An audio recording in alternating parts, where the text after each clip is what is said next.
Abids police station పరిధిలో శనివారం సాయంత్రం కిడ్నాప్ కు గురైన బాలిక ప్రగతి ఆచూకీ లభ్యమైంది. రంగారెడ్డి జిల్లా కొత్తూరు మండలం ఎన్మోల్ స్వగ్రామంలో కిడ్నాపర్ ను పోలీసులు అదుపులోకి తీసుకుని హైదరాబాద్ కు తరలించారు. హైదరాబాద్ అబిడ్స్ కట్టెల మండీలో కిడ్నాప్ కు గురైన బాలిక కొత్తూరు పోలీస్ స్టేషన్ పరిధిలో ప్రత్యక్షమైంది. బాలికను అబిడ్స్ పోలీస్ స్టేషన్ కు తీసుకొస్తున్నారు. కాగా అబిడ్స్ పిఎస్ పరిధిలో మైనర్ బాలిక కిడ్నాప్ కలకలం రేగింది.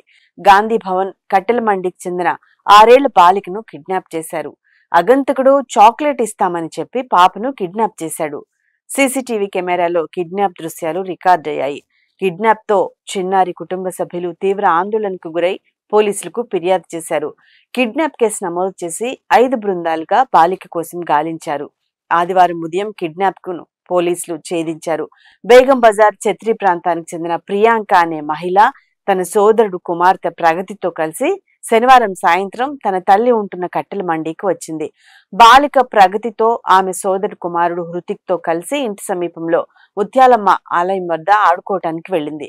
కొద్దిసేపటి తర్వాత హృతిక్ ఒక్కడే ఇంటికి వచ్చాడు. బాలిక ప్రగతి రాకపోవడంతో కుటుంబ సభ్యులు చుట్టుపక్కల ప్రాంతాల్లో వెతికారు. అయినా బాలిక కనిపించలేదు. దీంతో ఆందోళన చెందిన వారు అబిడ్స్ పోలీసులకు ఫిర్యాదు చేశారు.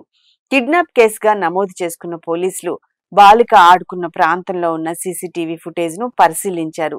అగంతకుడు బాలికను ఆటోలో ఎక్కించుకుని వెళ్తున్న దృశ్యాలు కనిపించాయి.